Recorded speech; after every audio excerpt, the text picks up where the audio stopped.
Hola, ¿qué tal? ¿Cómo están? Bienvenidos una vez más a Sin Duda Hashtag Asesórate a través de 98.5 del FM en el Heraldo Radio. Mi nombre es Daniel Bouchan y como cada miércoles vamos a platicar sobre temas de negocios, fiscales, legales, laborales y demás. De la mano de nuestros expertos y de nuestro asesor de negocios al cual doy la bienvenida, Jesús Antonio García, vicepresidente del Consejo de Garrido Licona. ¿Cómo te encuentras, Jesús? Muy bien, contento de empezar casi empezamos el mes de abril. Sí, estamos en la entrada, ya pasó una temporada difícil, toda la parte de declaración anual. El niño, Semana Santa, ¿no? Pascua. Se acerca el aniversario de Garrido Licona. Bueno, la declaración anual de personas físicas, que espero que hayan presentado la suya, yo ya lo hice. Sí, ¿y qué tal? ¿Cómo te fue? Muy bien, muy bien. Lo platicamos en un corte. Espero que me devuelvan. Pero bueno, hay muchos temas de qué hablar y uno de ellos deriva de la famosa PTU. Sabemos que hemos hablado en diversas ocasiones de esta famosa ruta de la PTU y este mes es trascendental porque se acerca la recta final. Así es, yo creo que nunca acaban los temas, como decíamos, terminamos un proceso. Se inicia con otro, que en este caso, bueno, está en la declaración de personas físicas, pero en relación con la declaración anual de personas morales o de empresas, pues todavía hay aspectos a los cuales hay que dar seguimiento y uno de ellos es la PTU, de la cual vamos a estar hablando en este espacio. Perfecto. Y para hablar de este tema que nos han acompañado en ocasiones anteriores, soy Gómez, socio y director de Heliworking. Muchas gracias por acompañarnos nuevamente. Muy buenas tardes, noches, en donde nos estén sintonizando en vivo o en línea. Muchísimas gracias por estar aquí, Toño, Dani. Y de mi mano izquierda se encuentra Arturo Ruiz Macía, socio y director de Legal Corporativo y Laboral en Garrido Licona. ¿Cómo te encuentras? Muy bien, Dani. Gracias por acompañarnos. No, gracias a ustedes. Hola, ¿cómo estás? Bienvenido, Arturo. Gracias. Pues ya hemos platicado sobre este tema de la PTU, pero este mes es trascendental.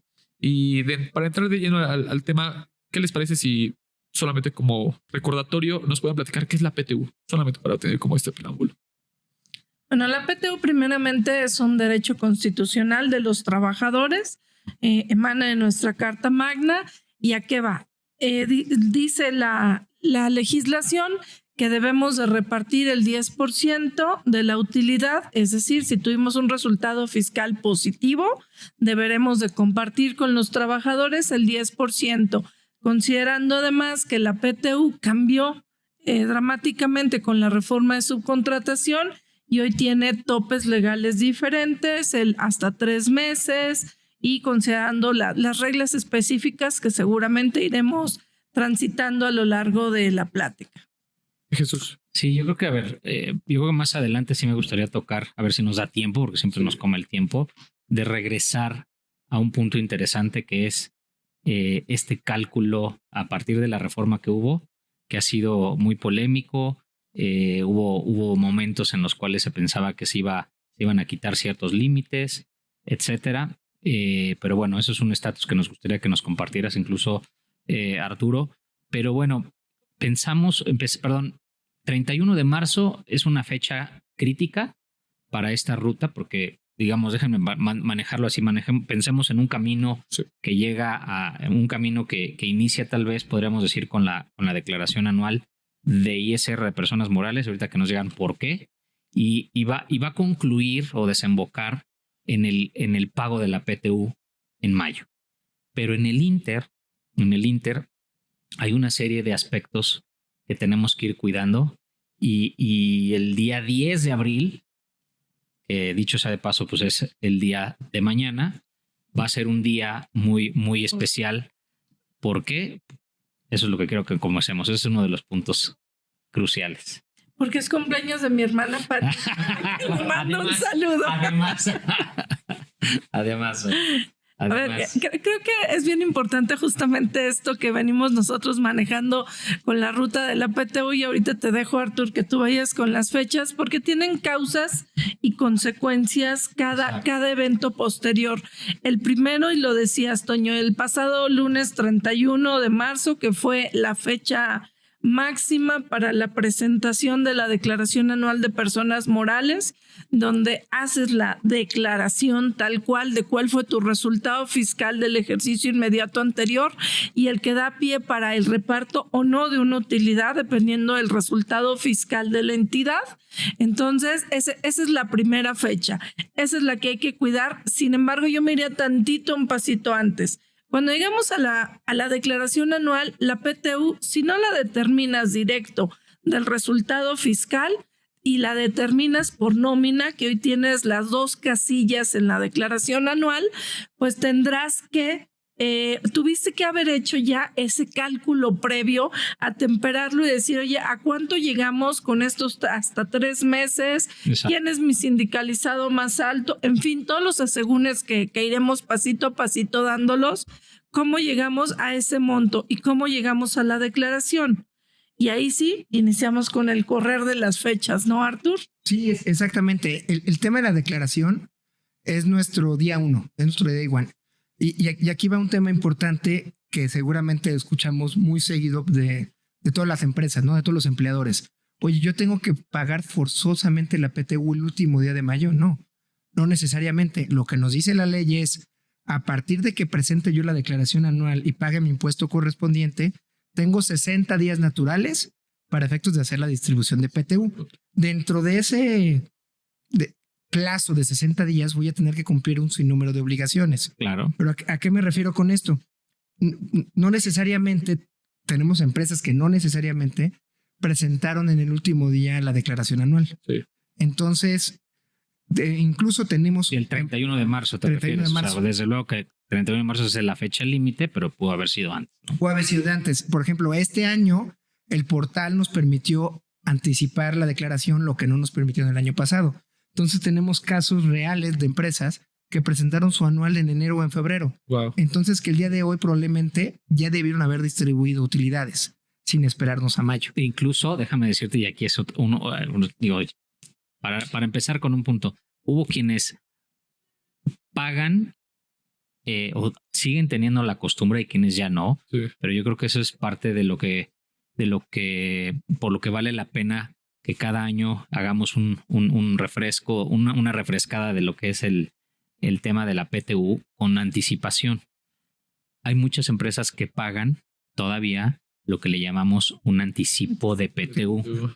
Y ahorita hablando de aquellos que, digamos, que se anticiparon en su declaración anual, en este tipo de casos de pagos supuestos de anticipo de PTU, ¿realmente siguen existiendo? ¿Se pueden seguir manejando? ¿O es simplemente es un algo ya del pasado que a lo mejor muchos todavía no terminan de atemperar, como diría Zoe? Es un tema, si lo quieres ver así, de interpretación. Realmente, me voy a hablar por la parte laboral y ahorita me ayudarán con la parte fiscal, pero si nos vamos a la parte laboral, no existe prohibición alguna para poder realizar anticipos de utilidades a los trabajadores. Entre otras prestaciones, por ejemplo, tampoco hay una prohibición expresa para tipos de aguinaldos, entre otros puntos, ¿no? Ahora, un tema importante es a partir de cuándo tienes ese derecho para efectos de repartirlo. Entonces, ¿a qué me refiero con esto? Tenemos interpretaciones que te dicen que durante el ejercicio anterior, en este ejemplo 2024, yo no puedo determinar o no podría determinar anticipos de utilidades porque ni siquiera ha cerrado el año o el ejercicio fiscal. Claro. O en su caso, que no podría realizarlos hasta que presente el anual.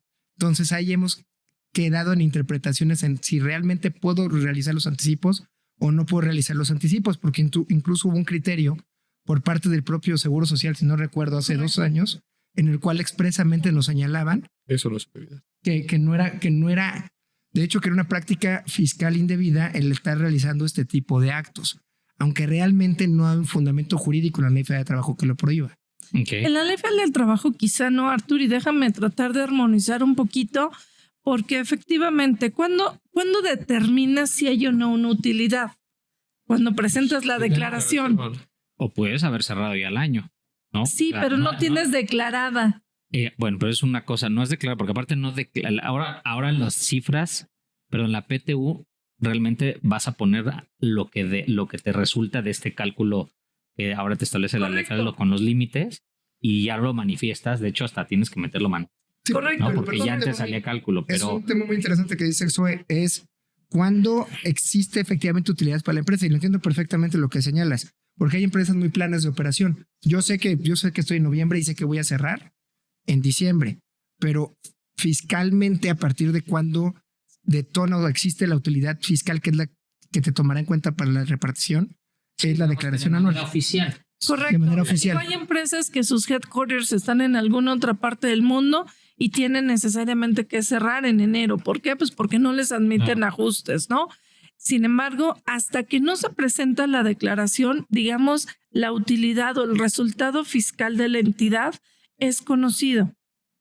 Ese es el punto, yo creo, de interpretación fino y ante el que vas a discutir muy incómodamente con las autoridades fiscales. Oye, repartí utilidades antes de la declaración, repartiste otra cosa, no había un resultado fiscal. Ok, entonces podríamos decir que, pues no nos va a cortar ahorita la guillotina, ya no tarda, que no existiría un anticipo de PTU, digamos que técnicamente hablando, ¿no? Correcto. Porque Igual no que hemos declarado las cifras. Exacto. Igual que no existen pagos en parcialidades, ¿no? De la utilidad, que también dicen, No caería es que mal, no tengo, Algunos no les es caería que mal. no tengo. ¿Cómo no tienes? Exacto. Perfecto. Incluso si regresamos a ese criterio que ya tiene un par de años, nos señalaban que si pagábamos fuera del periodo de los 60 días, entonces ya caíamos en esta práctica fiscal indebida. Pero ahí es cuando no está armonizada los criterios en materia de seguridad social con la legislación fiscal, con la legislación laboral. Inclusive el SAT, solo lo que pagas en mayo, te lo toma el timbrado como PTU. A eso iba. A partir de Aparte, ese momento. si quieres, ahorita regresamos. Claro. Vamos a un pequeño corte. Estamos hablando sobre la ruta de PTU. Regresamos. Asesórate. Asesórate. Asesórate. Asesórate. Asesórate. Asesórate. Asesórate. Asesórate. Asesórate. Asesórate. No nos cansaremos de decírtelo. Asesórate. Garrido Licona. Asesoría fiscal, legal, financiera y de negocios. Visítanos en garridolicona.com. Estamos de vuelta en Sin Duda Hashtag Asesórate a través del 98.5 del FM en el Heraldo Radio. Estamos platicando sobre la ruta de la PTU. Ya platicamos a grandes rasgos sobre qué es la PTU, Jesús, y en dónde estamos parados hoy en día. Sí, para no variar, metí mi cuchara y nos salimos de la autopista y me metí por la de cuota, nos paramos un ratito y hicimos un paréntesis porque les preguntaba sobre aquellos casos en donde todavía existe, no sé decir si la costumbre o es muy común ver que hay pagos anticipados o pagos a cuenta de la PTU previo incluso a que, bueno, no incluso a previo a que se presente la declaración anual, porque si no ya no sería anticipo de PTU.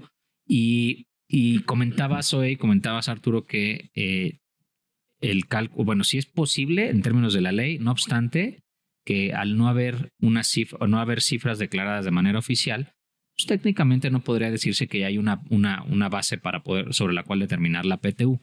Y bueno, hablando al respecto, creo que hay aspectos también de forma que no sé si esa forma puede ser fondo en cuanto a, vamos a pensar que sí la puedes determinar porque tienes un resultado no declarado, pero ¿cómo podría entender o leer la autoridad fiscal y o laboral y o de seguridad social según se trate el que se haga este pago y eso se lleve al recibo de nómina, ¿no? Sí, a ver, yo creo que sí hay que esperar el momento de la declaración para tenerlo amarrado y que las autoridades fiscales vayan contigo en ese mismo orden.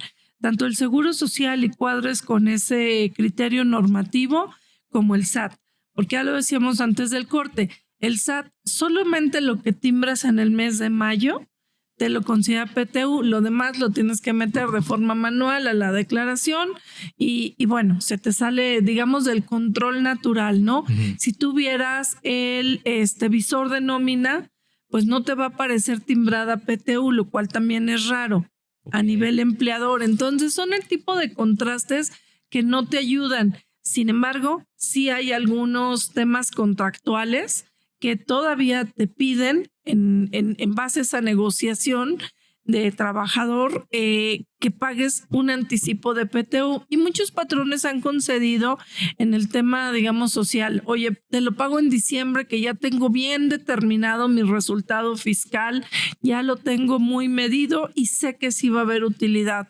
Te anticipo algo para que haya flujo en esas temporadas decembrinas, que sabemos que la gente sale, sí, solemos gastar más, o en enero para justamente equilibrar.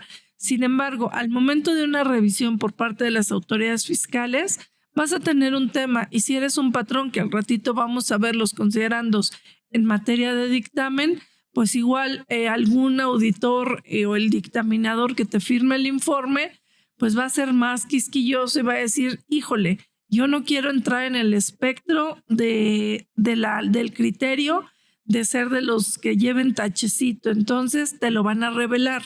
Ok.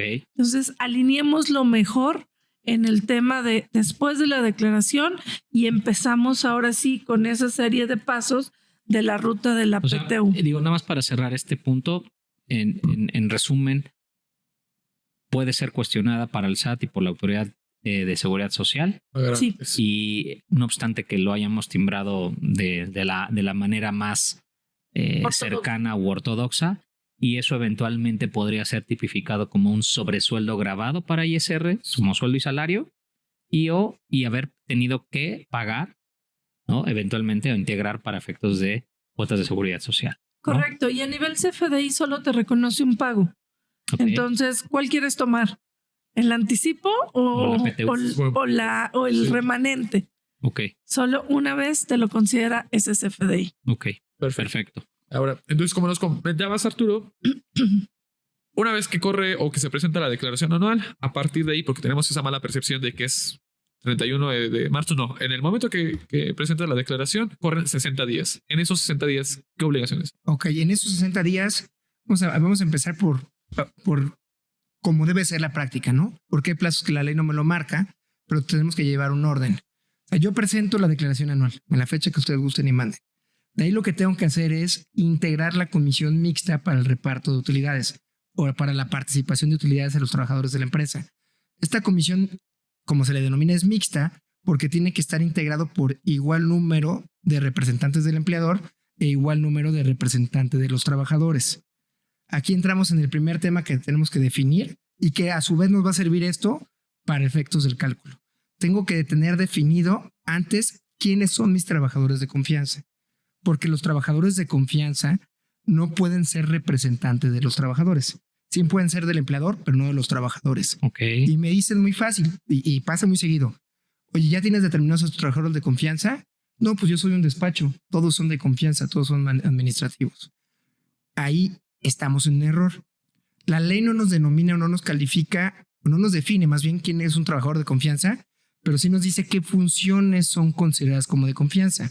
Y nos habla de funciones como es la dirección, supervisión, fiscalización, inspección o aquellas actividades que estén relacionadas o íntimamente relacionadas con el empleador o como su representante.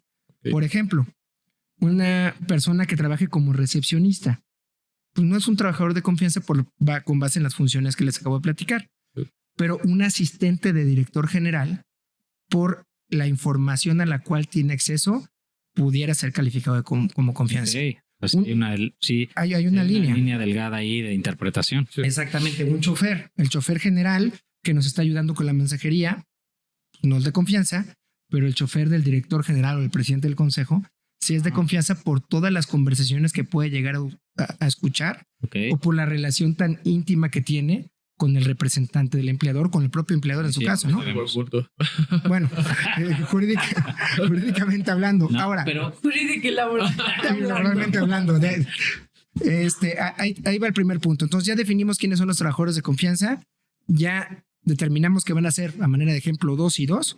Si tenemos sindicato, tiene que o va a participar las personas designadas con representación para ello. Integramos la comisión mixta y en esa misma integración de la comisión mixta es cuando vamos a documentar nuestra segunda obligación formal, que es presentar la declaración anual y sus anexos a los trabajadores. Oye, te voy a interrumpir. ¿Esta comisión mixta cuál es el plazo límite para integrarla? ¿Y qué función va a tener? Ahí va la parte interesante. Si buscamos en toda la Ley Federal del Trabajo, no hay un solo plazo. No existe. Okay. Pero si nos vamos en el orden de cómo debemos de cumplir las obligaciones es presento de hecho es muy común, me voy un pasito para atrás, que yo las integre sin que ella presentar la declaración anual. Yo la integro en enero. Y ya quedamos que nosotros 4 somos de comisión mixta. Uh-huh. Pero ahí me generaría un reproceso porque entonces cuando presente la declaración voy a tener que volver a documentar a través de la comisión que yo presenté la declaración a los trabajadores. Entonces, en el orden cronológico, la mejor práctica es presento de la declaración, integro la comisión mixta. Dentro de los 10 días hábiles siguientes, tengo que dejar documentado que presenté la declaración y sus anexos a los trabajadores. Okay. Y que esta declaración y anexos quedaron a disposición de ellos en un sitio visible y accesible en el centro de trabajo. ¿Por qué es muy importante el cumplir con esta obligación de los 10 días? Porque si yo no presento la declaración a los trabajadores, ellos tienen un plazo de 30 días para efectos de oponerse a la base. Es decir, yo levanto mayoría de los trabajadores. 30 días a partir de que se presentó. Exactamente. A la autoridad fiscal. No, a partir de que la exhibes. A partir de que la exhibes a los propios trabajadores. Ok. Tienes 30 días. Exactamente. Entonces, si yo, de hecho tienen, déjame decirlo así, 30 días a partir de que yo les exhibí la declaración. Y posteriormente, acuérdense que tenemos el plazo de que quede visible y a su disposición. Todo ese plazo también lo tienen para hacer la objeción. Oye, a ver, nada más para ir esquematizando y que no nos vayamos perdiendo, porque pues tú te entiendes porque tú te dedicas a eso. Pero yo ya me perdí, yo ya me salí como 3 veces de la ruta. Paso 1. No, del güey me mandó para otro lado.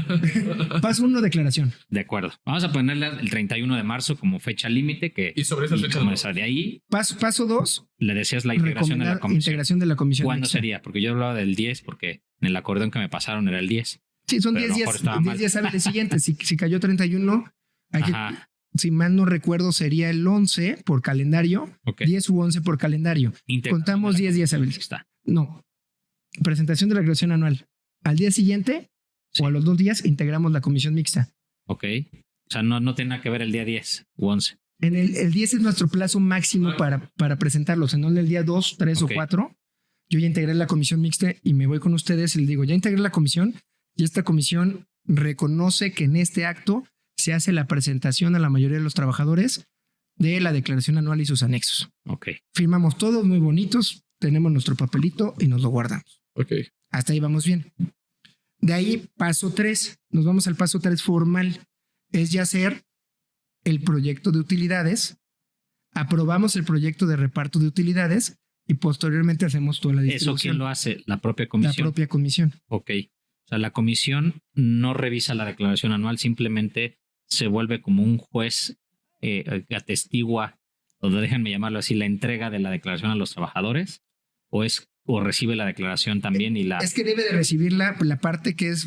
Acuérdate que es mixta porque tiene la representación. La representación de los trabajadores. Ajá. Es quien se da por recibida de la declaración. Exacto. Yo ya recibo la declaración comisión mixta.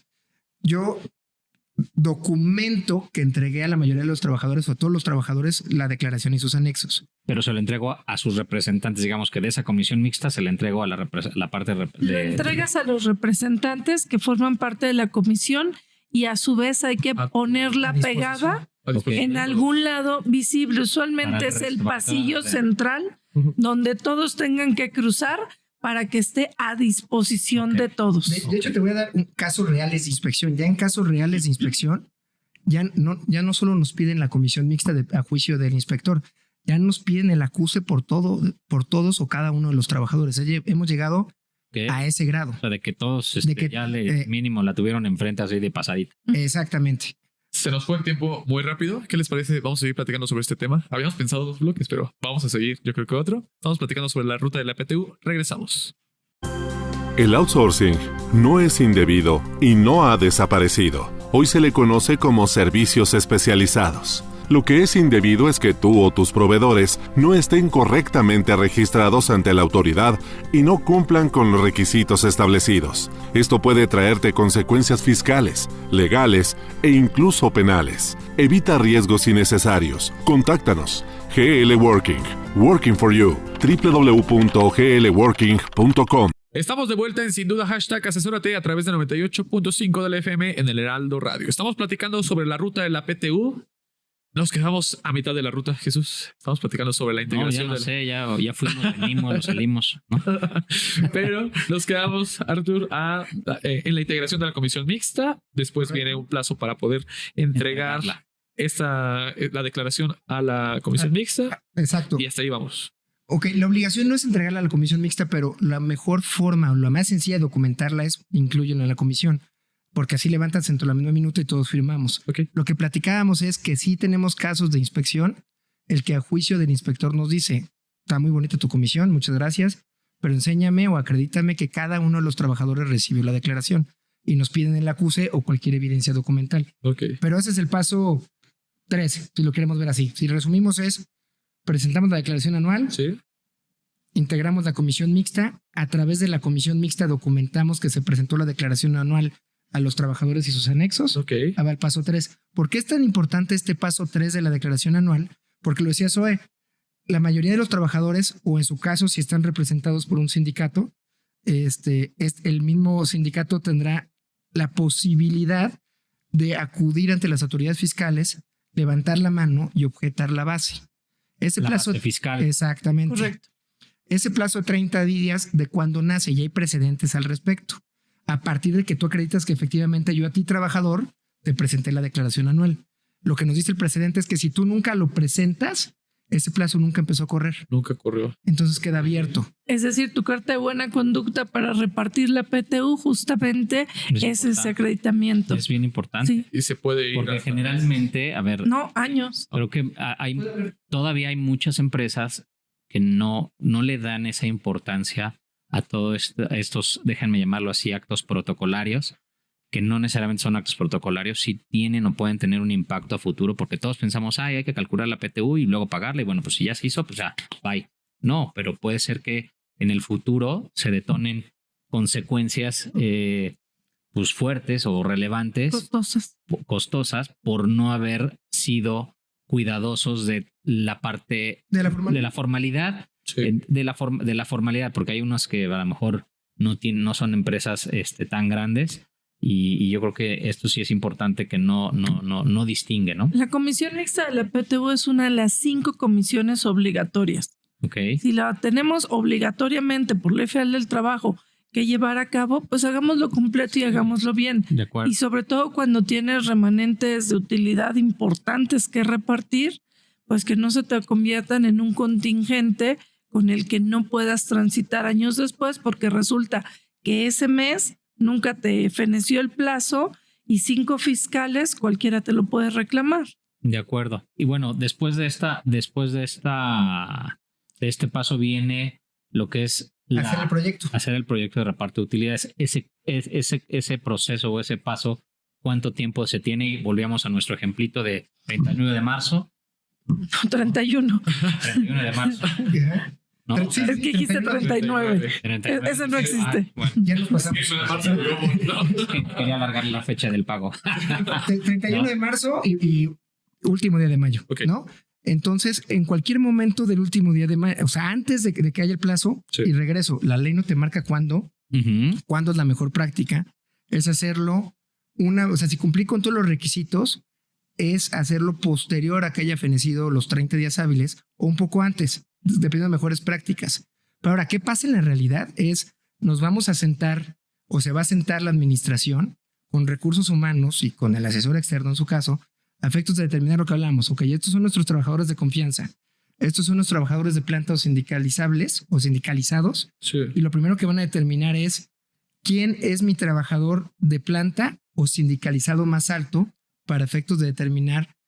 Hay que recordar que los trabajadores de confianza están topados para efectos de salario, para PTU, al 100% más el 20% del trabajador sindicalizado más alto sindicalizable. Entonces, antes de entrar al cálculo, lo primero que tengo que saber es quién es ese trabajador sindicalizable. Ya lo identifico, es Arturo Ruiz, el trabajador sindicalizable, más el 20%. Entonces, ahí tengo que entrar a individualizar el cálculo por trabajador. Y para eso tenemos las famosas 2 bolsitas. El 50% va a ser con base en los ingresos económicos que obtuvo cada trabajador en el ejercicio fiscal, y la segunda bolsita del 50% va a ser conforme a los días laborados en el ejercicio fiscal correspondiente. Ok. Y me regreso porque es importante sindicalizable. ¿Qué pasa si Roberto gana 100 pesos y es trabajador de confianza? A Roberto no le voy a considerar los 100 pesos.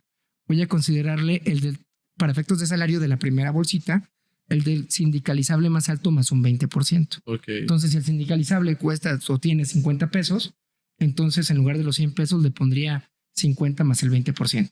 No sé si hasta ahí me expliqué. Hace sentido porque lo que trata la PTU es una distribución más homogénea, Claro. que no el que gana más se lleve más, sino Exacto. bajarlo al mismo nivel de todos, ¿no? Y que es una participación más plana Más para todos. justo. Sí. Y aquí lo hablamos por las bolsitas. Ahí les va el segundo factor del cálculo. Hay que recordar que tenemos distintos techos, ¿no? El techo mayor es el 10% de la utilidad fiscal. Sí. Pero a raíz de la reforma 2021 tenemos los 3 meses o el promedio de los 3 años. Ahora, ¿qué pasa si tenemos un trabajador de confianza que su salario base es 100 pesos? Pues dicen muy fácil, 100 pesos por 3 son 300. Ese es su tope, ¿no? Sí. No necesariamente, porque le regresamos al sindicalizable. Si el sindicalizable es 50 pesos, resulta que 50 pesos más el 20% te dan 60. Entonces el tope del trabajador de confianza en lugar de ser 300 son 180. Entonces ya tuvimos una variación del tope. Sí. Exactamente. Entonces ahí tenemos un tema de la importancia del trabajador de confianza y del sindicalizable o sindicalizado más alto más un 20%. Ya individualicé, ya puse a Juanito Pérez le toca esto por cada uno de los trabajadores. Ahora que lo que tengo que comparar es si eso que me dio el cálculo de las dos bolsitas es mayor al promedio o a los 3 meses o al promedio de la PTU recibida por los últimos 3 años. ¿Me explico? Ok. Lo que resulte mayor a 3 meses, ya no estamos hablando de PTU. Ok, eso es importante. Eso es importante. Año pregunta Ese es que el sí, techo. Sí. que sí, Ese es tu techo. ¿Hay excedente? ¿Es PTU o no? Si ya lo traes provisionado, ¿no? O la típica pregunta de si la del 10% por la base fiscal, esa es la PTU, y ya cuando la comparas contra estos dos límites, pues es el excedente que pasa con él, ¿no? Ahora eso lo tenemos que hacer trabajador por trabajador, porque me dicen es muy sencillo. Sí, claro. Agarro toda mi fuerza laboral. No, porque vas a tener trabajadores que obviamente ganan distinto, que tienen diferentes días laborados en el año. Entonces tenemos que hacerlo uno por uno para ver con cuáles sí le aplica los 3 meses, con cuáles le aplica el promedio de los 3 años, Claro. o con cuáles incluso nos podemos ir al 10% en alguno en específico. Pero la pregunta es muy sencilla. Oye, ¿qué pasa con esa PTU? Si a todos mis trabajadores les aplicó los 3 meses y ya es mayor al 10%, este gap ya se desnaturaliza, ya no es PTU. ¿Qué pasa si lo entrego Y o lo pasa otorgo? una bolsa Ni supuesta De para el año PTU que viene, pendiente, nada. no. No, porque ya no es PTU, exactamente. Ahora, ¿qué es? Pasan mucho y por temas contractuales que está negociado el 10% sí o sí, no, sin importar los Sí, topes. claro. ¿Ese excedente qué es? Es una gratificación extraordinaria, es un bono, es un incentivo, pero ya no es PTU, y como es o tiene otra naturaleza jurídica, Grave. causa efectos para impuesto sobre la renta, para O sea, seguro sí social, se los- para impuesto sobre Como nómina. es un acuerdo contractual, sí se les va a pagar, Pero ya no tiene pero ojo, no va a tener el tratamiento de PTU. fiscal legal de PTU. Y- O incluso le tendrían que, por ejemplo, porque si hay un monto exento, ¿no? De PTU. Entonces, Ahí no probablemente, jugaría. claro. Sí, y yo ahí iría a tipificarlo diferente, bono único o bono extraordinario, para que en años posteriores, si cambia la negociación contractual, no se vuelva una gratificación estipulada y Derecho obligatoria, adquirido. derecho adquirido tal cual. Ok, nos faltan 3 minutitos en donde estamos en la ruta. Sí, sabes, ahí me gustaría también destacar en el tema de los días, la bolsita de los días, hay considerar que las enfermedades generales está suspendida la relación laboral. Es decir, si una persona se incapacitó por enfermedad general, no cuentan esos días en el cómputo de días de los 365. Enfermedad general no cuenta, maternidad sí, y riesgos de trabajo también. Ok, perfecto. Ya estamos llegando al bloque, al final del bloque. ¿Cómo terminaríamos esta ruta? Ya- ¿Cómo termina la Ya tenemos ruta? el proyecto. Este proyecto que hicimos al interior de la empresa lo revisan, lo aprueban, y una vez que queda aprobado, tenemos que realizar la distribución correspondiente entre todos nuestros trabajadores. Muy importante, ¿quiénes tienen derecho? Todos los trabajadores que hayan laborado durante el ejercicio, así sea un día. Hay una excepción que también nos preguntan mucho de trabajadores temporales. Oye, si Arturo Ruiz trabajó 2 días, no tiene derecho a PTU porque trabajó menos de 60 días. Ahí la respuesta es no, sí tiene derecho si fue contratado por tiempo indeterminado. Okay. Si soy un trabajador por tiempo determinado u obra determinada, es decir, temporal, si lo queremos ver así. Eventual temporal, no tendría derecho porque esa es la excepción de los 60 días. Ok. Y se nos puede llegar a confundir de que la excepción es general, es muy específica. Ahora vamos a suponer, ya repartimos, ya distribuimos, extrabajadores. Oye, ¿tengo que irles a tocar la puerta? No tienes obligación.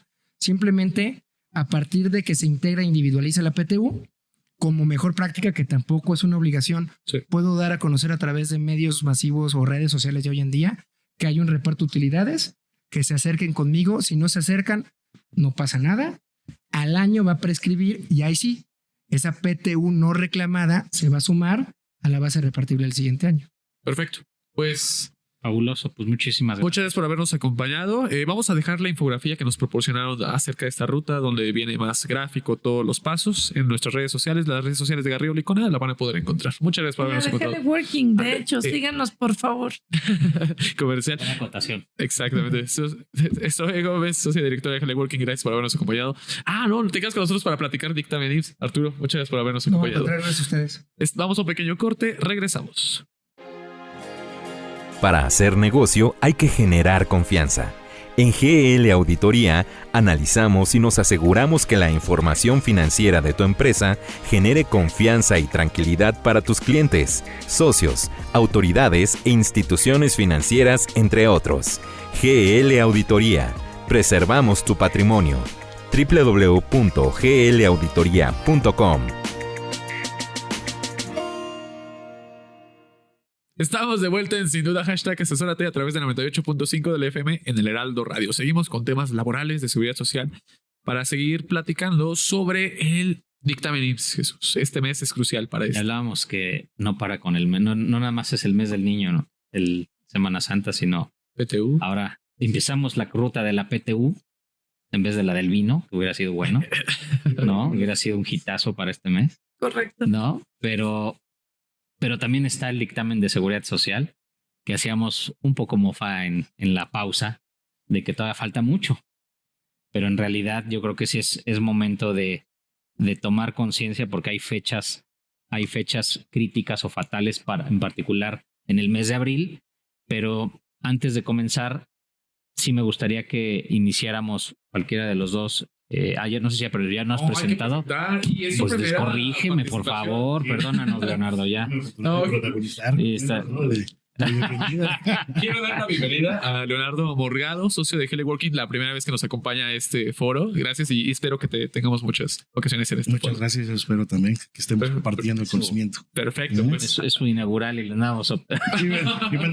Perdónanos, Leo, perdónanos. No, pero bueno, hablamos de que en este mes hay una fecha crítica, ya nos la contarán, pero hablando del dictamen de seguridad social, sí me gustaría que empezáramos haciendo un poco de conciencia respecto del por qué es importante tenerlo, quiénes son los obligados, quienes no están obligados en su caso pueden hacerlo y que nos cuenten un poco de las bondades de este proceso, porque yo no sé si ustedes, no sé cuál sea su percepción y corríjanme, pero al igual que en el caso del dictamen fiscal, llegó un momento, y no sé si aquí ya ha llegado un momento crítico en donde se ha, no sé si llamarle desmoralizado el propio dictamen.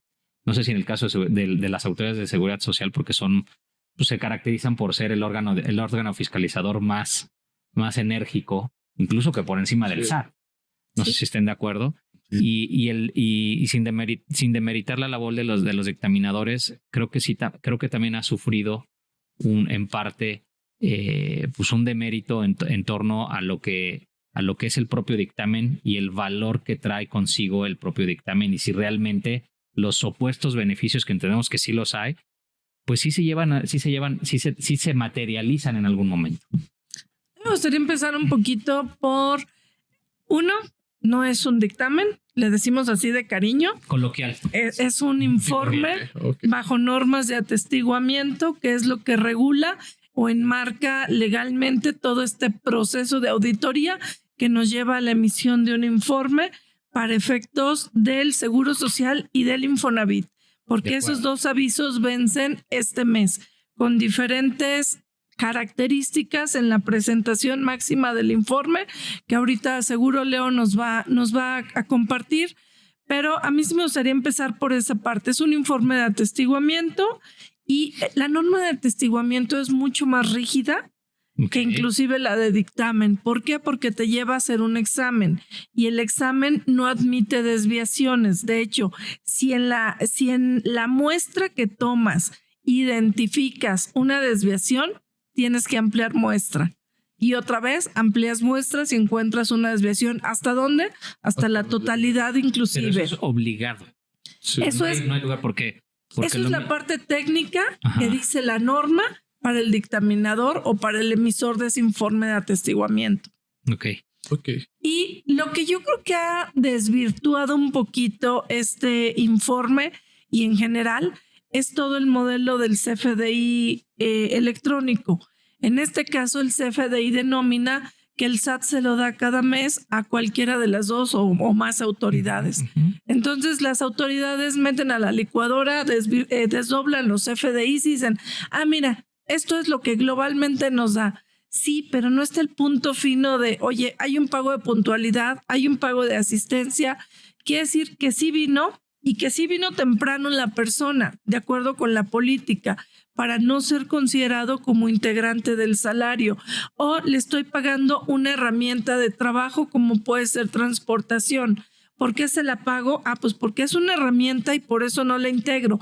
¿Por qué es una herramienta? Porque es el chofer, porque es el mensajero, es lo que ocupa para ese traslado. No se lo doy al ejecutivo que lo ocupa diario para venir a la oficina.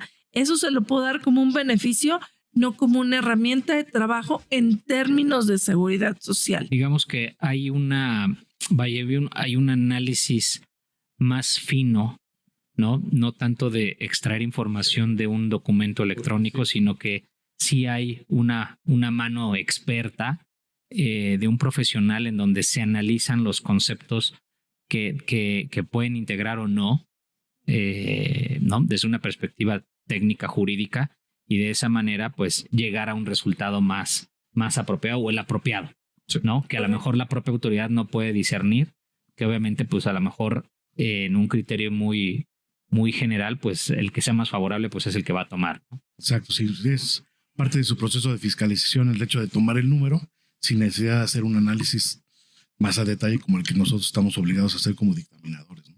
Ok. Oye, Leonardo, ¿y quién está obligado a presentar este informe?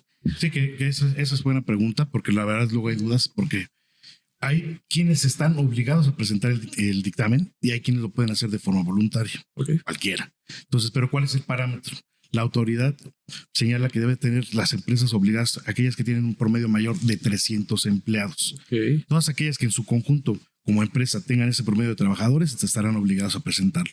Si tú tienes un promedio menor, puedes hacerlo también de forma voluntaria. Entonces, el espectro puede ser mayor, pero obligados son aquellos que nada más tienen 300, sin importar el número de registros patronales y demás, sino el promedio de trabajadores. Y bueno, ok, de manera indistinta, si estés obligado o no estás obligado, pues ya te tienes que alinear. Pero en el caso en cualquier caso, los no obligados y los obligados, ¿qué beneficios? Porque sabemos, y eso yo creo que es lo destacable, trae consigo el presentar o el elaborar y digamos que solicitar el apoyo no sé si se llama el apoyo, es correcto decir, de una persona que lleve a cabo esta labor de atestiguamiento o este análisis en materia de obligaciones de seguridad social y de Infonavit. ¿Cuáles son estas? Sí, mira, yo lo veo desde un primer punto. Tú como patrón, tener la seguridad de que estás cumpliendo correctamente con tus obligaciones es esencial. Okay. Entonces, de ahí yo vería la ventaja, ¿no? Y contrato un tercero, un ojo distinto, que va a revisar, va a analizar y va a determinar cómo estoy cumpliendo con mis obligaciones en materia de seguro social, ¿no? Entonces, de ahí partimos. Obviamente también hay ciertos beneficios al hecho de emitir tu dictamen como voluntario de forma obligada, porque tiene ciertos beneficios. Hoy puede ser que no seas sujeto a visitas domiciliarias por el ejercicio en el que te estás dictaminando, por ejemplo. Okay. Entonces, oye, la autoridad no me va a estar dando actos de molestia, ¿no? Aunque hay diferentes medios por los cuales se acerca la autoridad a validarlo. Pero en primera instancia, este sería también otro. Adicional, también señala que puede ser que la emisión de créditos fiscales por el ejercicio tampoco te los puedan emitir, siempre y cuando pues, ya hayas presentado también el dictamen, ¿no? Entonces, no va a haber cédulas de diferencias, aparentemente, ¿no? Y hay otro por ahí que también señalan por ahí, en temas de clasificación, que es un poco más técnico, donde dicen, oye, tienes la oportunidad de que si estás mal, te reclasificas, te rectificas, y pues a partir de la entrega de los resultados es cuando tendrías que estar emitiendo tus pagos de diferencias. Entonces, hay diferentes situaciones o diferentes cosas que puedes considerar como beneficio. Pero yo esencialmente digo, oye, estás bien, estás mal, te corriges y tienes la garantía de que vas a estar pues más tranquilo, ¿no? Yo creo que esa es la primaria, porque hay que recordar que las cuotas de seguridad social llevan nombre y apellido. Es decir, son mis aportaciones para mi pensión y para pagar todas las ramas financieras que integran la cuota general del Seguro Social. Y por eso es que no existe desviación.